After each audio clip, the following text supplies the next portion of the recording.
जय हिंद स्टूडेंट्स। तो आइए अब हम लोग क्लास को शुरू करते हैं और हम लोग पढ़ रहे हैं क्लास 9th के बुक को अर्थात कक्षा 9 के भूगोल के पुस्तक को, जिसका नाम है भारत भूमि एवं लोक। यह हम लोगों का दूसरा क्लास होगा। इससे पहले हम लोग पढ़े थे, पहले वाले क्लास में हम लोग अध्याय 1 को पढ़ रहे हैं, जिसका नाम है स्थिति एवं विस्तार। इसमें स्थिति, भारत की स्थिति को और भारत के आकार को हम लोग देख चुके हैं। भारत की स्थिति मतलब इसका अक्षांशीय विस्तार कितना है, देशांतरीय विस्तार कितना है, भारत के बीचों बीच से होकर कौन सी रेखा गुजरती है, ये सब हम लोग पीछे के क्लास में देख चुके हैं। भारत का क्षेत्रफल कितना है, तो देखिए ये सब हम लोग पढ़ चुके हैं। 32.8 लाख वर्ग किलोमीटर है, जो कुल भौगोलिक क्षेत्रफल का 2.4% है। भारत क्षेत्रफल की दृष्टि से कौवा नंबर पर आता है, तो 7वां सबसे बड़ा देश है। सबसे बड़ा देश विश्व का कौन सा है, रूस है। दूसरा सबसे बड़ा देश कनाडा, तीसरा सबसे बड़ा देश संयुक्त राज्य अमेरिका, चौथा सबसे बड़ा देश है चीन, और 5वां सबसे बड़ा देश है ब्राज़ील, छठा सबसे बड़ा देश है ऑस्ट्रेलिया। और हम लोगों का भारत देश कितना नंबर पर आता है, 7 नंबर पर क्षेत्रफल की दृष्टि में। भारत की जो स्थलीय सीमा है वो तटीय सीमा के लगभग दुगनी है। देखिए स्थलीय सीमा की कुल लंबाई कितना है, 15,200 किलोमीटर है, और जबकि तटीय सीमा की मुख्य भूमि की तटीय सीमा 6100 किलोमीटर है। द्वीप समूहों का शामिल कर लेते हैं तो 7,516.6 किलोमीटर हो जाता है। भारत का दक्षिणी भाग लगभग 22 डिग्री उत्तरी अक्षांश से दक्षिण की ओर पतला होता गया है। हम लोग जानते हैं कि ऊपर की ओर उत्तर दिशा को आते हैं और नीचे दक्षिण दिशा होता है, दाएं तरफ पूर्व दिशा और बाएं तरफ पश्चिम दिशा होता है। तो देखिए ये 20 डिग्री रेखा दिखाई दे रही है, इससे ऊपर थोड़ा सा जाइएगा तो 22 डिग्री आप लोगों को रेखा, अक्षांशीय रेखा दिखाई देगी, यहाँ पर लगभग होगी। अब यहाँ से देखिए भारत की स्थिति जो है वो पतला होता चला गया है दक्षिण दिशा की तरफ। आज हम लोगों को क्या पढ़ना है, तो आज हम लोगों को पढ़ना है अक्षांशीय एवं देशांतरीय विस्तार का प्रभाव। मतलब कि भारत के अक्षांश और देशांतर का प्रभाव क्या है। तो देखिए भारत का अक्षांशीय एवं देशांतरीय विस्तार दोनों लगभग समान है, अर्थात कितना है, 30 डिग्री है। अक्षांश में इसका विस्तार जो है 30 डिग्री है और देशांतर में भी इसका विस्तार कितना है, 30 डिग्री है। कैसे, इस लाइन को समझिए। जैसे हम लोग कल पढ़े थे, चाहे देखिए ना, यहीं पर हम लोग पढ़े थे ना, भारत की अक्षांशीय विस्तार कितना है, 8 डिग्री 4 मिनट से 37 डिग्री 6 मिनट तक फैला हुआ है। तो 37 डिग्री 6 मिनट में से 8 डिग्री 4 मिनट को घटा दिए तो 29 डिग्री 2 मिनट आया है। तो इसको लगभग हम क्या बोल सकते हैं, लगभग बोल सकते हैं 30 डिग्री। अब देशांतर में भारत कितना विस्तार कितना है, तो 68 डिग्री 7 मिनट से 97 डिग्री 25 मिनट तक फैला हुआ है। तो देखिए 97 डिग्री 25 मिनट में से 68 डिग्री 7 मिनट को जब हम घटा देंगे तो 29 डिग्री 58 मिनट आया है। इसको भी लगभग 30 डिग्री मान लिया है पुस्तक में। तो अक्षांशीय विस्तार कितना है, 29 डिग्री 2 मिनट, और देशांतरीय विस्तार 29 डिग्री 18 मिनट। तो लगभग दोनों को क्या मान लिया है, 30 डिग्री। 29 डिग्री से बड़ा हो गया तो वही बात यहाँ पर बोल रहा है कि भारत का जो अक्षांशीय विस्तार एवं देशांतरीय विस्तार है दोनों लगभग समान है, और वो कितना है, 30 डिग्री है। किंतु भूमि पर दोनों में वास्तविक दूरी समान नहीं है। भूमि पर दोनों में वास्तविक दूरी समान नहीं है। इसका कारण यह है कि पृथ्वी पर अंतर अक्षांशीय दूरी समान रहती है, किंतु अंतर देशांतरीय दूरी जैसे जैसे ध्रुव की ओर जाते हैं कम होती जाती है। इसका मतलब क्या हुआ, तो देखिए ग्लोब आप लोग देखे होंगे, तो जो इस तरह की रेखाएं होती है उसको अक्षांश रेखा कहते हैं। यानी हम कितना अक्षांश रेखा बनाए हैं, 1 2 3 4 5 बनाए हैं। और जो इस तरह से देखिए ऊपर उत्तर दिशा होता है, नीचे दक्षिणी दिशा होती है। तो उत्तरी ध्रुव से दक्षिणी ध्रुव को जो मिलाने वाली रेखाएं होती है, इसको क्या बोलते हैं, देशांतरीय रेखा बोलते हैं। अब हम लोगों को क्या समझना है, यहाँ पुस्तक में बोल रहा है कि अंतर अक्षांशीय दूरी समान रहती है, किंतु अंतर देशांतरीय दूरी जैसे जैसे ध्रुव की ओर जाते हैं कम होती जाती है। तो ठीक है, तो बोल रहा है देखिए अक्षांशीय दूरी लगभग जितना दूरी पर ये है, जितना दूरी इसका है उतना ही दूरी इसका है। 0 डिग्री अक्षांश से अगली जो अक्षांश रेखा आएगी जितना दूरी पर होगी उससे भी अगली दूरी पर जो होगी, यानी अक्षांश रेखाएं एक दूसरे से समान दूरी पर आती है। जबकि देशांतर दूरी को आप ध्यान से देखिएगा ना, तो ये सभी देशांतर रेखाएं यहाँ से निकलती है उत्तरी ध्रुव से। तो एक रेखा यहाँ से निकली, फिर यहाँ पर आई और दक्षिणी ध्रुव पर मिल गई, फिर उत्तरी ध्रुव से निकली और दक्षिणी ध्रुव पर मिल गई। अब ध्यान से देखिएगा तो जो ये होती है दो देशांतर रेखाओं के बीच में देखिएगा तो यहाँ पर अर्थात भूमध्य रेखा पर अर्थात 0 डिग्री अक्षांश पर सबसे चौड़ी दिखाई देती है।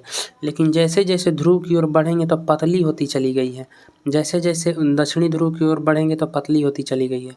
देशांतरीय रेखाओं के बीच की दूरी आप जैसे जैसे ध्रुव की ओर जाइएगा ना तो कम होते चली जाएगी। समझ में आ गया होगा आप लोग। अब देखिए कह रहा है कि भारत में अरुणाचल प्रदेश और कच्छ के बीच स्थानीय समय में 2 घंटे का अंतर है। इसका क्या मतलब हुआ? तो देखिए भारत के अरुणाचल प्रदेश, अभी दिखा रहे हैं आप लोग को मैप, थोड़ा सा खोल रहे हैं।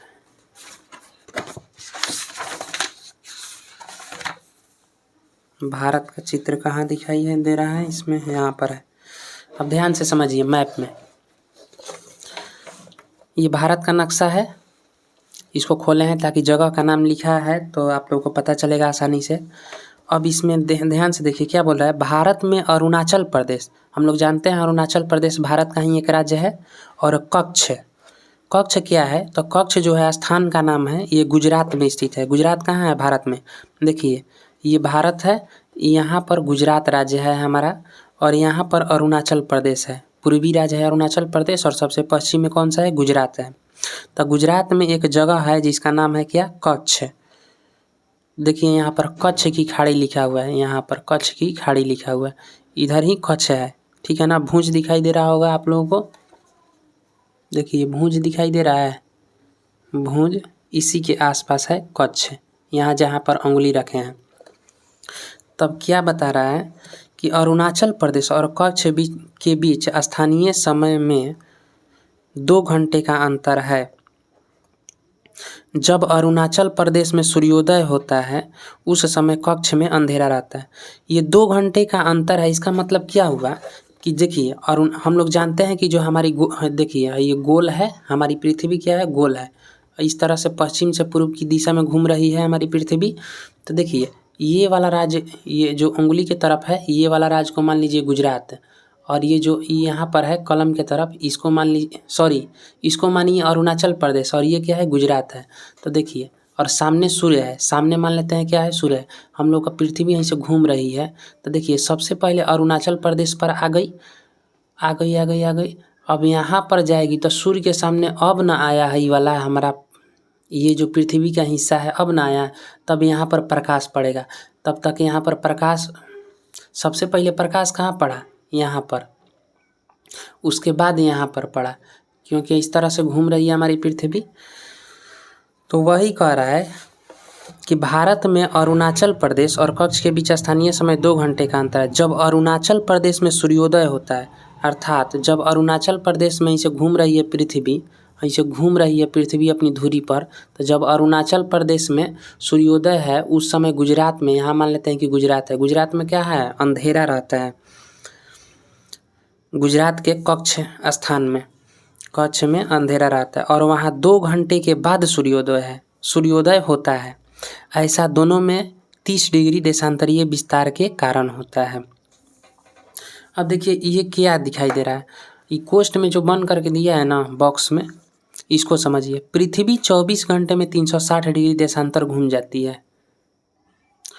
देखिए पृथ्वी 24 घंटे में 360 डिग्री देशांतर घूम जाती है। इसका मतलब क्या हुआ? हम लोग जानते हैं कि पृथ्वी अपनी धुरी पर भी घूमती है, और धुरी पर एक चक्कर घूमने में पृथ्वी को कितना समय लगता है? 24 घंटे का समय लगता है। तो जब एक बार गोल घूम जाएगी तो वो 360 डिग्री घूम जाएगी। तो 360 डिग्री घूमने में उसको 24 घंटे का समय लगता है। अतः 1 डिग्री देशांतर पार करने में पृथ्वी को 4 मिनट का समय लगता है। सौराष्ट्र कहाँ है? गुजरात में है। और अरुणाचल प्रदेश आप लोग देख लीजिए पूर्वी राज्य है, ये हम लोग के भारत देश का ये पूर्वी राज्य है, कहाँ है, यहाँ है। और सौराष्ट्र जो है यहाँ है, गुजरात में राज्य में स्थित है। इधर सौराष्ट्र और अरुणाचल प्रदेश के बीच 30 डिग्री देशांतर का अंतर है। अतः 30 डिग्री गुना 4 मिनट बराबर 120 मिनट यानी 2 घंटा हुआ। ये आप लोगों को उतना बढ़िया से नहीं समझ में आया होगा, अब हम समझा रहे हैं आप लोगों को। देखिए मेरे भाई, 360 डिग्री अर्थात पृथ्वी जब एक चक्कर मार लेगी, एक चक्कर घूम जाएगी, तो क्या कहेंगे कि 30 डिग्री घूम गई। तो 30 डिग्री जब घूमती है, कितना देर में, 30 डिग्री घूमने में उसको 24 घंटा का समय लगता है। हम लोग कहते हैं ना कि एक दिन में 24 घंटा होता है, अर्थात एक चक्कर पृथ्वी घूम जाती है 24 घंटा में, अर्थात 360 डिग्री घूम जाती है 24 घंटा में। तो 1 डिग्री घूमने में पृथ्वी को कितना समय लगेगा, तो 24, ये घंटा है। अच्छा ये पूरा लिख देते हैं, 24 घंटा बटा 360 नीचे आ जाएगा 360 डिग्री। अब यहाँ ध्यान से देखिए, ये घंटा को हम मिनट में बदलेंगे, तो हम लोग जान रहे हैं कि 24 घंटा को जब मिनट में बदलेंगे, तो मिनट में बदलने के लिए 60 मिनट से गुना किया जाता है। तो अब जो भी आएगा हम लोगों का वो मिनट में आंसर आएगा। और ये नीचे क्या चल रहा है, 360 डिग्री। अब देखिए 0 से 0 खत्म, 6 के पाड़ा से 6 मर्त में ये खत्म, और 6 के पाड़ा से ये 6 चौका 24, 4, तो 4 मिनट आया। कितना आया, 4 मिनट। ये क्या आया, 1 डिग्री जब पृथ्वी घूमती है ना इस तरह से, 1 डिग्री इस तरह से घूमती है ना, तो 4 मिनट का समय लगता है। और हम लोग का ये गुजरात और अरुणाचल प्रदेश, देखिए यहाँ पर अरुणाचल प्रदेश है होगा राज्य, और ये जो राज्य है गुजरात है, इसके बीच में कितना डिग्री का अंतर है, 30 डिग्री का अंतर है। तो 1 डिग्री में 4 मिनट समय लगता है, तो 30 डिग्री घूमने में, 30 डिग्री घूमने के बाद है ना आएगा अरुणाचल प्रदेश। देखिए अरुणाचल प्रदेश से गुजरात तक पृथ्वी को घूमने में कितना डिग्री पार करना होगा, 30 डिग्री। 30 डिग्री में कितना समय लेगा वो, तो 30 गुना 4 मिनट बराबर 30 चौका 120 मिनट। 120 मिनट को कितना कहते हैं, 2 घंटा कहते हैं, 2 घंटा। तो अब ये आप लोगों को समझ में आ गया होगा कि ये जो भाषा बोल रहा था बॉक्स में मन करके, इसका मतलब क्या हुआ। पृथ्वी 24 घंटे में 360 डिग्री घूम जाती है, अतः 1 डिग्री देशांतर पार करने में पृथ्वी को 4 मिनट का समय लगता है। यहाँ पर निकाल लिए हैं हम लोग। सौराष्ट्र जो कि अरुणाचल प्रदेश में स्थित है, और सौराष्ट्र जो कि गुजरात में स्थित है, और अरुणाचल प्रदेश के बीच 30 डिग्री देशांतर का अंतर है, अतः 30 डिग्री गुना 4 मिनट बराबर 120 मिनट का समय लगेगा, यानी 2 घंटा हुआ।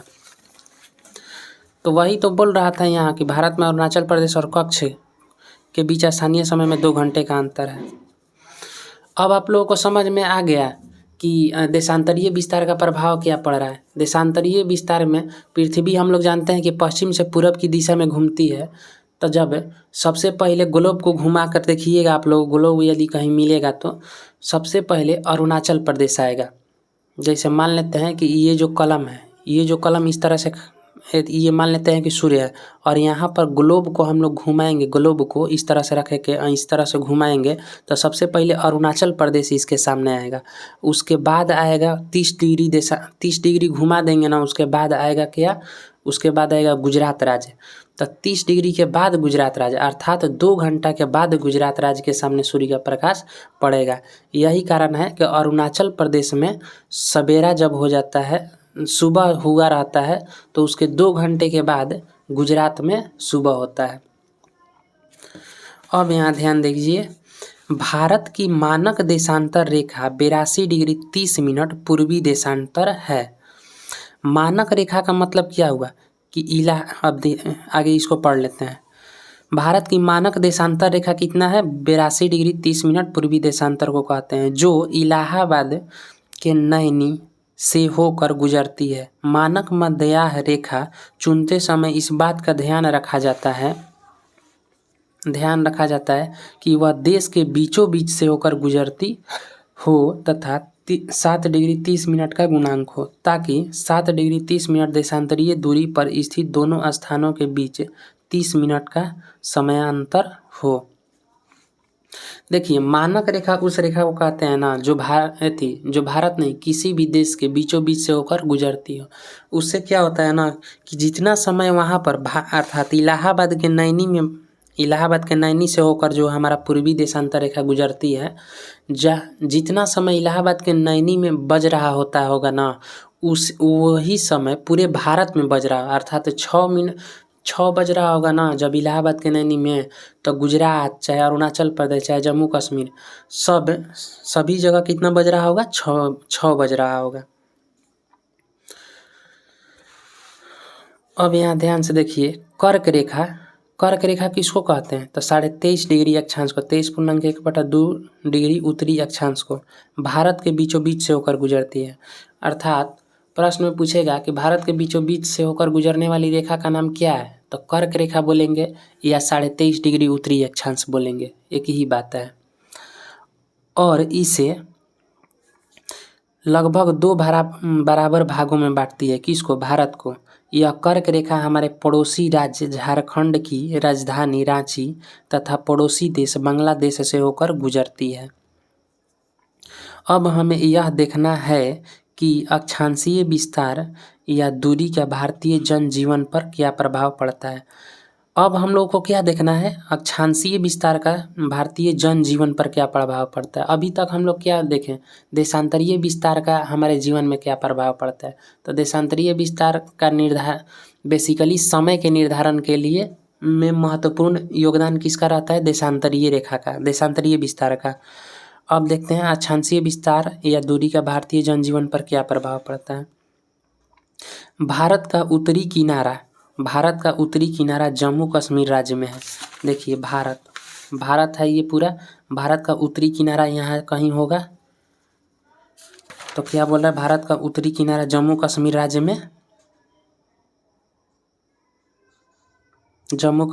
में है तथा 37 डिग्री 6 मिनट अक्षांश रेखा इसके उत्तरी किनारे से होकर गुजरती है। अतः विषुवत रेखा से यह काफ़ी दूरी पर है तथा सूर्य की किरणें यहाँ अत्यंत तिरछी पड़ती है। परिणामतः यहाँ सूर्य ताप कम मिलता है और जाड़े की ऋतु में अत्यधिक ठंडक पड़ती है।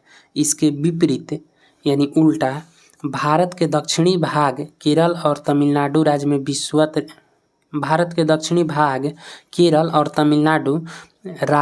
विषुवत रेखा के काफ़ी निकट है। अतः यहाँ सूर्य की किरणें अपेक्षाकृत सीधी पड़ती है और सूर्य का ताप अधिक मिलता है। इस तरह जाड़े में जम्मू कश्मीर में पुरुष गर्म कपड़े और चादरों में लिपटे रहते हैं, वहीं केरल का किसान लुंगी पहने नंगे बदन खेती करता है। अधिक अक्षांशीय विस्तार का प्रभाव दिन और रात की अवधि पर भी पड़ता है। केरल में सबसे छोटे एवं सबसे बड़े दिन में 45 मिनट का अंतर है, जबकि लेह जो कि लद्दाख की राजधानी है, यहाँ से एक प्रश्न और भी पूछ सकता है कि लद्दाख की राजधानी क्या है, तो लेह है राजधानी है, में यह 5 घंटे का अंतर पाया जाता है। अब यहाँ समझिए, इस बात को आप लोगों को पूरी तरह से समझ में नहीं आया होगा, अब ध्यान दीजिए यहाँ पर। अब ध्यान से देखिए, रुकिए, आप मैप में दिखाने का प्रयास कर रहे हैं ताकि आप लोगों को अच्छे से समझ में।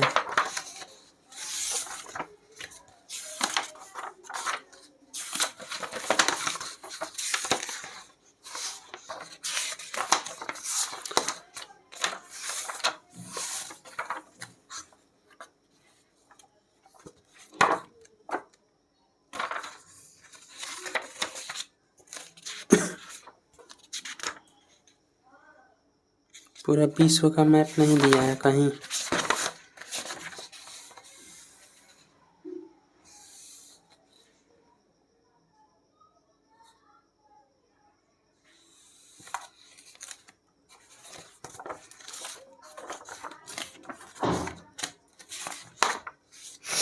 हाँ, ध्यान से देखिए, अब दिखाई दे रहा होगा आप लोगों को। 1 मिनट, चलिए देखिए, ये पूरा हम लोगों का विश्व है, पूरा विश्व का ये नक्शा है। अब यहाँ देखिए ये 0 डिग्री आप लोगों को दिखाई दे रहा है कि नहीं?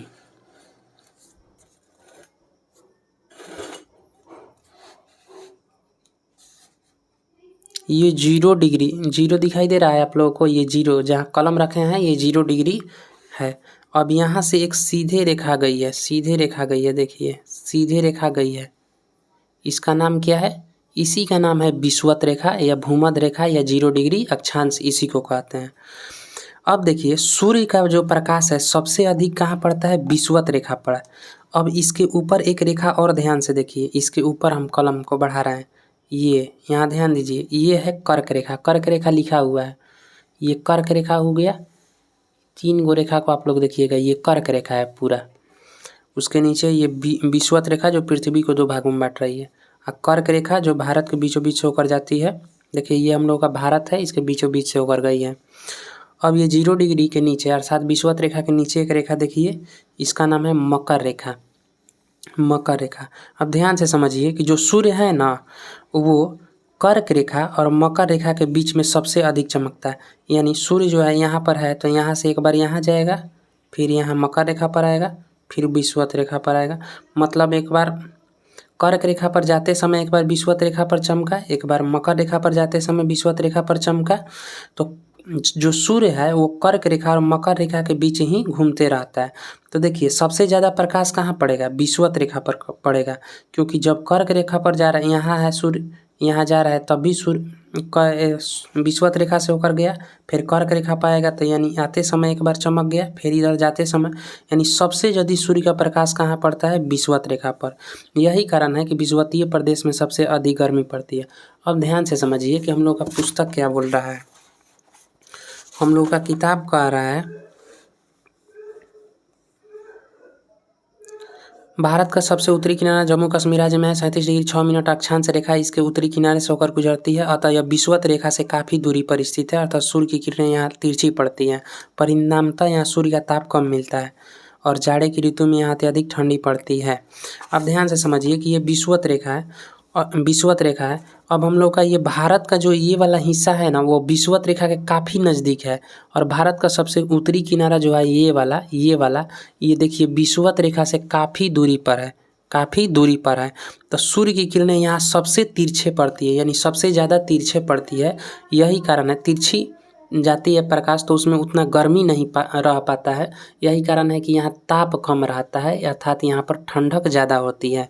जम्मू कश्मीर राज्य में ठंडा प्रदेश है ये। और ये जो हमारा केरल है, केरल और तमिलनाडु, ये विषुवत रेखा के काफ़ी निकट है। यह तो विषुवत रेखा पर सबसे ज़्यादा गर्मी पड़ती है। तो जहाँ जितना तिरछे यहाँ पर जाएगी उतना तिरछे तो यहाँ केरल में और तमिलनाडु में नहीं जाएगी। केरल और तमिलनाडु में कम तिरछा जाएगी, ये अर्थात गर्मी यहाँ पर ज़्यादा जाएगी, गर्मी ज़्यादा मिलेगा सूर्य के प्रकाश का। यही कारण है कि केरल और तमिलनाडु में सबसे ज़्यादा गर्मी पड़ती है। तो यही हम लोग का पुस्तक बोल रहा था कि सूर्य की किरणें तिरछी पड़ती है कहाँ पर? जम्मू कश्मीर में, लेह लद्दाख में। परिणामतः सूर्य का ताप कम मिलता है और जाड़े की ऋतु में यहाँ अत्यधिक ठंडी पड़ती है। इसके विपरीत भारत का दक्षिण भाग में केरल और तमिलनाडु राज्य में विषुवत रेखा के काफ़ी निकट है, अतः यहाँ सूर्य की किरणें अपेक्षाकृत सीधी पड़ती है और सूर्य का ताप अधिक मिलता है। इसी तरह जाड़े में जम्मू कश्मीर में पुरुष गर्म कपड़े और चादरों में लिपटे रहते हैं, वही केरल का किसान लुंगी पहने नंगे बदन अर्थात कम कपड़ों में खेती करता है। अधिक अक्षांशीय विस्तार का प्रभाव दिन और रात पर भी की अवधि पर भी पड़ता है, अर्थात केरल में सबसे छोटा दिन और सबसे बड़ा दिन में अंतर कितना है? 45 मिनट का है, क्योंकि ये विषुवत रेखा के काफ़ी निकट है, यहाँ पर सूर्य का प्रकाश हमेशा पड़ते रहता है। जबकि लेह जो कि लद्दाख की राजधानी है, ये उत्तरी भाग है भारत का, यहाँ पर सबसे बड़ा दिन और सबसे छोटा दिन में 5 घंटे का अंतर है, क्योंकि यह विषुवत रेखा से काफ़ी दूरी पर है, तो वहाँ पर सूर्य की किरणें उतना नहीं पहुँच पाती है। तो देखिए आज हम लोग पढ़ लिए कि भारत के अक्षांशीय एवं देशांतरीय विस्तार का प्रभाव क्या पड़ता है। देखिए देशांतरीय विस्तार का प्रभाव समय पर पड़ता है, अक्षांशीय विस्तार का प्रभाव दिन और रात की अवधि पर भी पड़ता है, सर्दी गर्मी पर भी पड़ता है कि कहाँ विषुवत रेखा के नज़दीक में जो होगा वहाँ पर ज़्यादा गर्मी पड़ेगी, और विषुवत रेखा से जितना दूरी पर जाएंगे हम लोग वहाँ ठंडा पड़ेगा। आगे के क्लास में हम लोग पढ़ेंगे भारत तथा विश्व के बारे में। तो आज के लिए इतना ही, फिर मिलते हैं अगले क्लास में। जय हिंद।